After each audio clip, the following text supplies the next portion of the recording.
Hey, what's up? It's Jim, and today I'm going to talk about Superstar, the Karen Carpenter story from 1987. This is probably one of the more infamous cult movies that is widely bootlegged but can never actually be released, which I'll get into later. Directed by Todd Haynes, who'd gone to do things like Far From Heaven, Velvet Goldmine, I'm Not There, and many others. But it is about the story of Karen Carpenter told by Barbie dolls, where they have Barbie dolls play Karen and her brother Richard, mother and father, and everyone in it is played by a Barbie doll. And kind of the infamous thing that most people say about this is how could Todd Haynes use his filmmaking prowess to get a Barbie doll to sort of make you feel emotions, basically, or several Barbie dolls in that case. It's sort of one of the more infamous college film school movies ever. You could say it's one of the few that had huge buzz coming out of film school, much like John Carpenter did with Dark Star. This one was still talked about up until the 90s. It doesn't seem to be as well known as it maybe used to be. That's partly because it never got a release. Now the film is basically a biopic, like this is a 45-minute long film. It's a biopic of Karen Carpenter from before she got signed, basically up until her death, and it explains ideas of feminism, feminist ideas of like the commodification of women, thus why he's using Barbie dolls, because he's trying to show women as product, women as commodified, as well as it gets into anorexia, segments explaining anorexia. This is not actually just Barbie dolls enacting scenes from like a Karen Carpenter TV movie or something. It is actually like goes into the theories behind it. It goes into the ideas behind it. I remember when I watched this bootleg at one of my friend's houses in the 90s, his mom walked and was watching some of it and goes, this is a bit much for me, guys, I don't know, and walked out of the room. It is out there.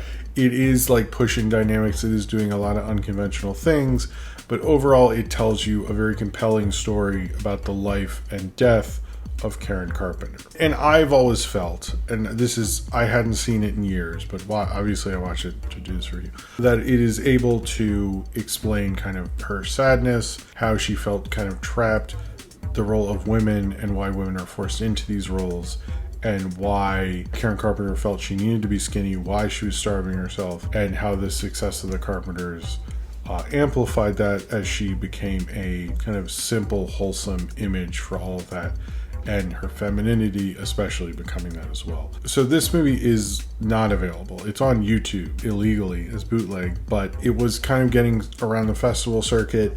They were talking about giving it an actual release. I think it had played at various different art theaters and stuff, but it basically was like playing around, gathering steam. I think this was like a year after it played festival and stuff.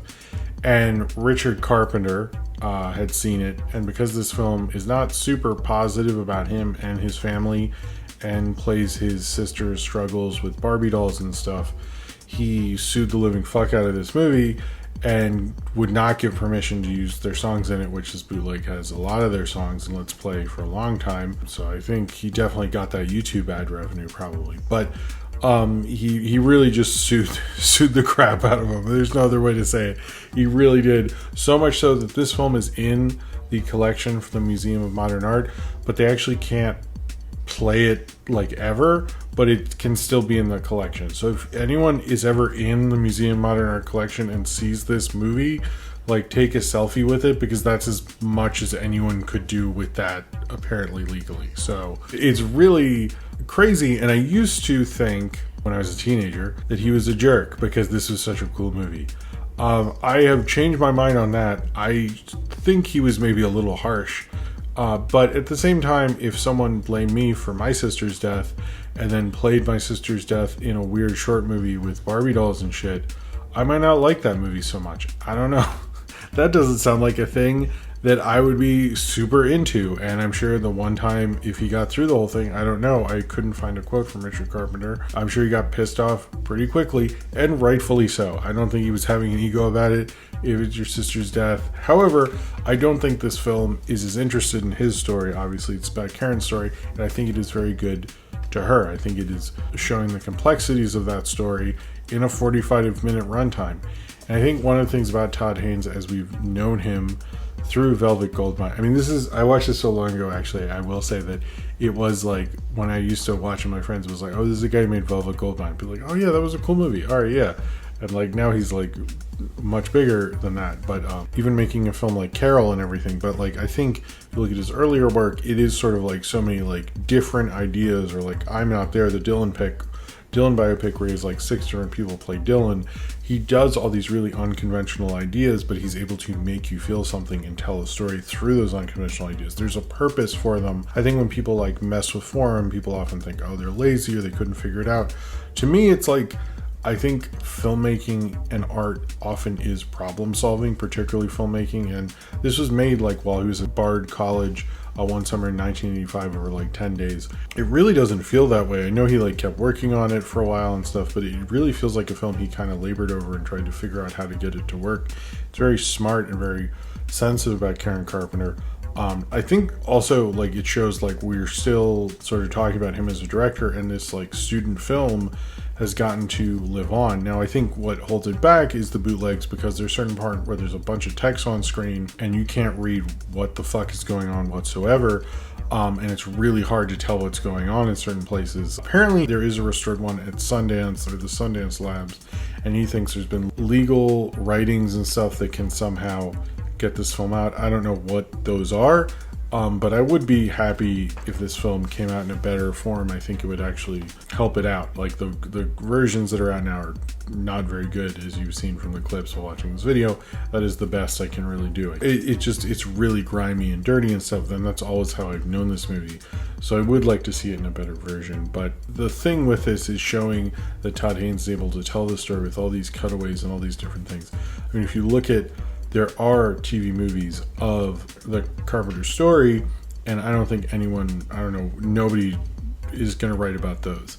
But I think what makes this film unique is he's able to explain anorexia, which I don't know how mainstream that was in the 80s. I was a little kid. So to me, it was like, from when I was told, it was at least publicly being discussed more openly in the 90s than it ever had been. But if someone wants to counter with that in the comments, feel free to explain that more. But like going through these concepts and understanding them. And so oftentimes when they talk about, I think the reason they talk about feminism, so they're like, hey, we're not just like fucking around with Karen Carpenter. We like are actually, there's a purpose why we want her to be played by Barbie dolls, the Todd Haynes and the other writer, Cynthia Schneider, who also worked on this and was very creatively involved in this film as well. I think a lot of people think if you use all these different things like narration or weird cutaways to explain stuff, like that's lazy filmmaking. I disagree, because I think this is a weird, strange way to go about it, and to get it to work you need to do that and have like these musical interludes and let her music play and understand her sadness. There's still a part that haunts me, sort of a Barbie doll just looking out at the road as it passes her by, looking out the window, and like that image, it's not a person, but I can relate to that doll in that moment. And I think there's a lot of moments like that where you hear Rainy Days and Mondays or Close to You and stuff, and you hear Karen's voice, you know the sadness she's going through, and Todd Haynes is able to wrap it all up, and you understand, you're thinking about those ideas of feminism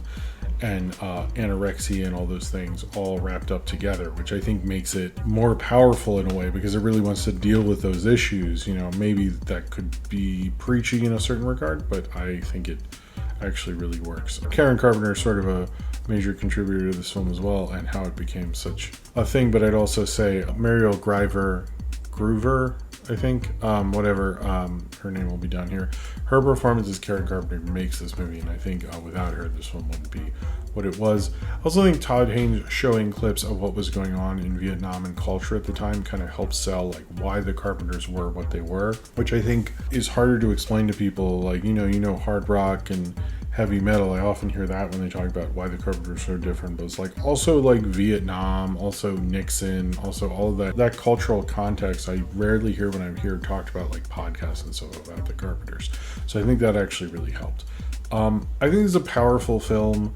It's a film that, like, if you're into filmmaking, you're a student film, I'd actually recommend it, because it shows like all the various things at your disposal to tell your story, which is all of it. It feels loose and experimental in a way, but also very emotional. And I think if you look at like a John Waters film like the Diane Linkletter story, I think the idea and hearing about Karen Carpenter's story told through Barbie dolls, makes you think that maybe this is them sort of taking the piss. I don't think it is. I think it's him trying to tell the inner sadness of Karen Carpenter and why she would eventually die the way she did, and her story and how it led to that. I don't think it is just about like ha ha ha. It's more like there was a point that they're using Barbie dolls. How the patriarchal society we're in led her down the path she was, and how there are many more that are led down that path as well.